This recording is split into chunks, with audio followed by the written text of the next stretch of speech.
tingling. I don't know if you guys have been in the men's restroom. Hopefully not all of you, maybe all of you, I don't know. There's a pair of gloves in the toilet. Is anybody gonna claim those, or are we just gonna act like that's not happening? I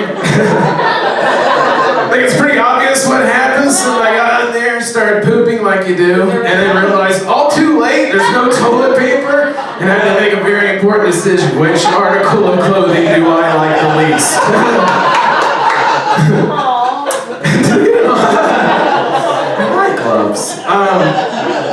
My name is Joe Raines, and I am 30, goes to sleep wearing a knee brace, years old. And everything's just falling apart. Every day is a waking nightmare. Hello, how are you?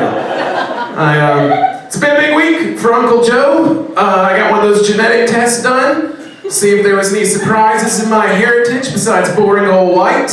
And I did get a surprise, you guys. I did get a surprise. As it turns out, I'm 20% Anglo-Saxon and 80% mayonnaise.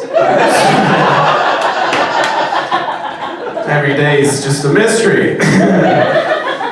I had to kick a roommate out in October, which had to be done. But it sucks because he had all the kitchen stuff. And now I'm a 33-year-old man who only owns a microwave and 3 Rubbermaid bowls. So now when I have people over, I have to be like, oh, that's my pizza bowl. Oh, that's my sandwich bowl. Oh, that's my drinking bowl, or cup, as I've heard it called. Been getting some dental work done. Had a rogue bacon bit try to ruin my life. Knocked a whole tooth out. It was like I was smoking meth or something. I was going to the dentist, and I had like a weird thing happen. My dentist doesn't like to wear gloves. That's weird, right? Has anybody had this happen? That is bizarre. Like, he just likes to be barehanded and get right in there. I guess he could tell it was freaking me out, because it was. I guess he could tell it was freaking me out, because he kept giving me these, like, lame, tired excuses, where he was just like, you know, I have a latex allergy. It just feels better this way. When I put them on, it makes me lose my erection. Dentist make a house call before. That was weird. I think my big goal in comedy right now is I'd like to get to a point financially where I feel comfortable throwing away old socks and underwear that have holes in them. Because right now I'm still in that poverty mindset where I'm like, no, I can still get a few wears out of that, and maybe I'll turn it into a dish rag or perhaps a stew.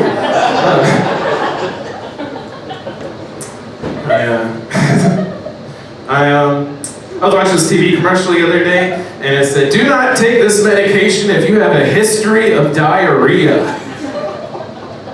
Who doesn't have a history of diarrhea? You lucky asshole. How are you never? And I'm every Thursday. Are you too good for Taco Bell? You don't have any Korean barbecue in your city? What the fuck? If you've never had diarrhea, you are a racist.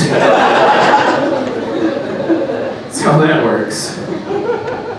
I'm visiting my parents for the holidays. I live in Los Angeles normally. I have roommates. It's fun when you like visit your parents, and because there's like everything's clean. There's no mystery smells. Nobody's bitching about who has to take the trash out. And then you get home, you get back to your apartment, and you're just like, is that a cat? Do we have a cat? Are we a cat family? Is this smell my life? Is my life this smell? Is this what's happening? Why is there loose change and ants in the shower? Why? It's true, it's loose change in my fucking shower. That means my dumbass roommate had to take his clothes off, grab some change, get in the shower and be like, oh yeah! It's like 83 cents, dude, we're in poverty. That's like a third of a beer. You need to get your life right. Don't care for it. I used to think comedians who talked about dating on stage were lazy, and then I lost 115 pounds, became appropriately human-sized, and was able to date, and I was like, oh yeah, it's just awful. It's the worst. Because you do find yourself, especially in major metropolitan areas, you do find yourself dating a monster, like frequently. I think as adults we can all relate to that situation where you're like halfway in a relationship and they just rip the mask off and it's like, oh my god, you're a monster. I mean, it is an odd realization when you come to the conclusion that the worst person you've ever met has seen you naked. That's a fun thought to marinate in. They say the best revenge is living well, but I'm pretty sure it's murder.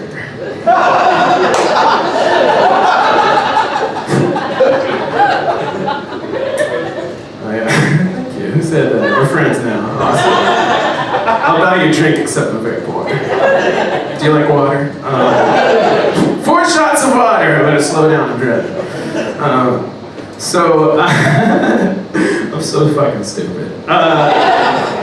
Alright, so like I was, there's this island called Vancouver Island, and it's in the Salish Sea. It's right above Portland. You know that Hooky-Doo Island above Washington State on the maps? Yeah, it's called Vancouver Island. It's a very small island. And they have a bit of a problem.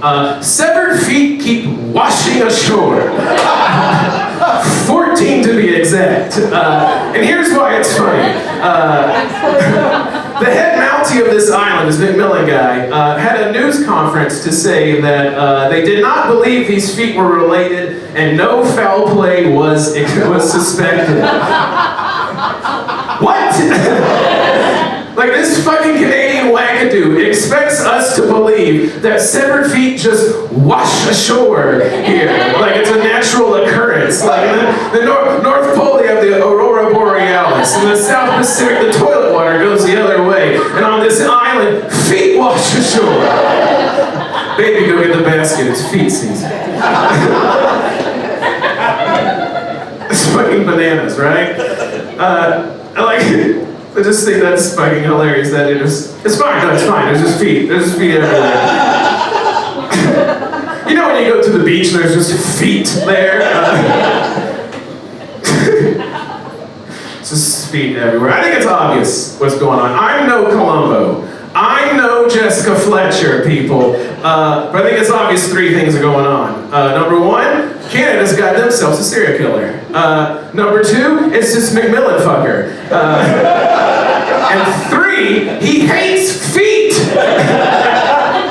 They only find the feet, nothing else, just the feet, just the feet. He's on a boat somewhere, he's a houseboat serial killer, just toss the feet overboard. I think if you ever meet a serial killer in real life, your only real exit strategy would be to pretend that you're a serial killer as well and try to talk shop with them. Bro, the screaming, bro, the screaming.